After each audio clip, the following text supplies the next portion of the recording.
si Idol madla, nakakahanga, may mga hawak, gandang linyada. Ika'y inspirasyon kung bakit hanggang ngayon ako'y palaging kumakarera.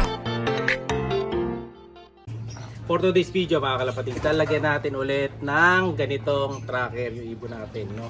So gagamitan natin syempre yung ibon na ide-derby natin kasi mamaya mga kalapatid is first lap derby na. So sasali tayo sa derby, although yung pan-derby natin ngayon isa lang kasi yung doon sa apat na sinasakay natin nakaraan na nabawasan nga is naging tatlo. So si white, green, saka si blue. So yung dalawa natin pang pan-race natin yun. So ma-out na sila ngayong last na sakay na to. So ito yung pilay nung nakaraan, no? Ito mga boy. Ito yung last time na pilay. Ngayon okay na siya. Ayun na siya mga kalapatid. So okay. Pero di na natin siya pwedeng sakay kasi medyo ano na siya hirap na. Ngayon kukunin na natin si blue. Andiyan ba si blue? Ayun, pakita ko sa inyo yung derby natin. Kunin mga boy si blue. Ayan, ito yung isang ibon na sasakay natin sa derby. Ayan. Medyo bumibilis-bilis na siya. Malaking ibon din Wow. Ayan o. Ito si blue mga kalapatids. No, so tatay nga nito is yung tatay ni Grisel Lawin. Tapos yung nanay niya yung ibon ng pinsan ko na si Lady Ana. Ilayin natin bagus. 1, 2, 3, 4, 5, 6, 7, 8, 9. Kompleto naman. So sakto-sakto siya. Ganun din maganda kasi pattern ng bagus niya mga kalapatids tingin ko pwede natin isali. Ayan.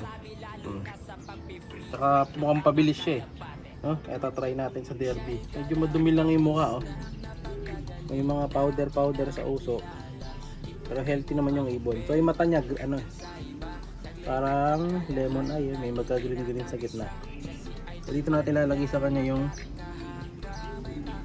isang ring. Tatanggalin natin to mga kalapatid. Yung blue. Lagi tayo malito. Medyo malikot lang siya. Ito malikot. Madali na pala tanggalin Saka natin kakabit yung ano ngayon. Yung GPS tracker. Dahil naka-derby siya. So pag dilagay natin ngayong araw to, wala nang tanggalan mga kalapatid. Diretso na sa kanya to hanggang matapusin niya yung karera. So ayan. So may mga ibang brand na lumalabas ito. Ito ngayon, ito yung gamit natin sa ngayon. Ayan, kasi ito yung meron tayo. Pero pag nagka-budget tayo, bibili tayo ng ibang mga ganito para dumami yung gamit ko mga kalapatids. Para lahat ng ibon natin malagyan. Suta natin muna. Ilagyan ko yung kalapati ko na pan-track mga kalapatids para pag sa derby, masundan natin kung saan siya pupunta or baka maligaw ganon, tatambay.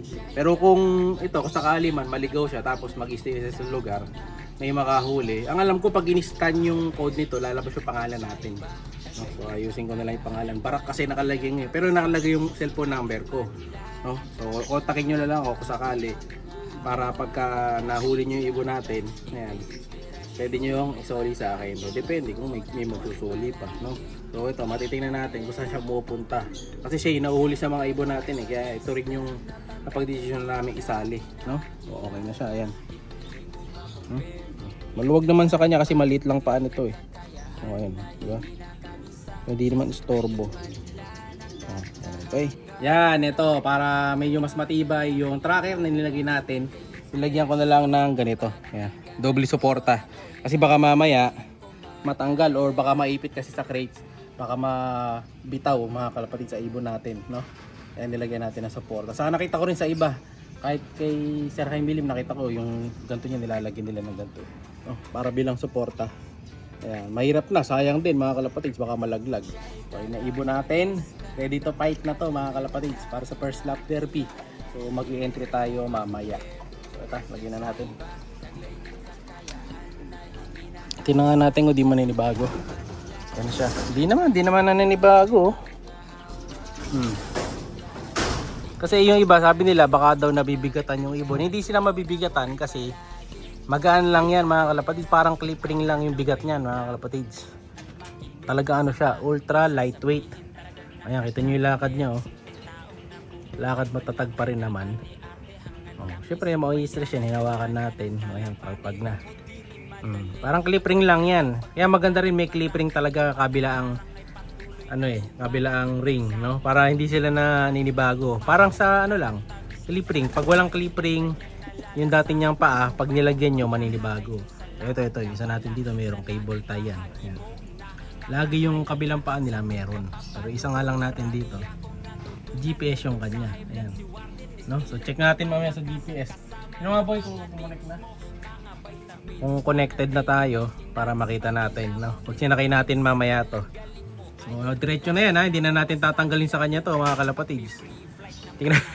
Kasama na niyang mawawala to. Pag nawala sa derby. No? Masusubukan. Tingnan natin kung ano mangyayari dyan. Pero wala naman kasi itlog yan mga kalapatids. Tingin ko motivated siya umuwi nang wala siyang itlog. Kung sakali man sa last lap, saka natin siya pa-itlogin pag medyo malayo na, no? So for now, wala muna siyang itlog. Tingnan natin doon sa isa. Sa map. So yun, kung gusto niyo mag-order ng ganito, chat nyo na lang si Sir Adrian yung pinagkunan ko ng ganito. Marami nang lumalabas na ganito, pero ito yung naon ito yung gamit ko. Ayan. Pigeon. So maganda ito sa Kalapate. Makasusubaybayan yung training.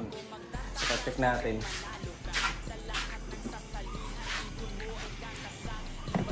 Time check. Ayun, nag-update na kanina eh. So kita nyo ilang araw na to, walang charge. Pero yung niya, battery niya 100 pa rin. So hindi talaga siya basta-basta nalolobat. No?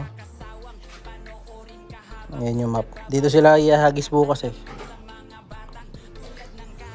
Anong po dito na eh. Season na. Ito na yun mga kalapatids. Oh. Ang layo na. Pusurubyo na tayo nakaraan eh. So halos malapit na sila sa dagat. Kaya masusubukan talaga. Ang layo na oh. Ang katumbasan niya halos lagpas na rin pala ng Batangas mga kalapatids. Halos dito na yung katumbas na sa hagis niya. Yan. Gumaka na. Halos gumaka na yung kapantay. Sa distance. So, malayo-layo, no? Reload ko nga ulit. Tingnan natin. Pag nagpareho na oras sa oras ngayon, okay na. Ayan, 55. So, okay na mga kalapatids, no? So, ito yung pangalan natin dyan mga kalapatids. Nakalagay si Barak nga. So, si Barak kasi yung pinangalan ko dyan eh. Pero yung cellphone number ko nandyan na. So, di na pala natin may edit. Pag hinold ko yon, lalabas dito ganyan eh, unbind na. Ayan, okay na to. No? Dito naman makikita yung history niyan. Mga history nung pinagliparan nyo. Ayan, mga nakarang araw, lumalabas din dito. Hindi siya gumalaw kasi nga hindi man natin ginamit to, no? So napahinga yung paggamit ng GPS. So for now, yan muna.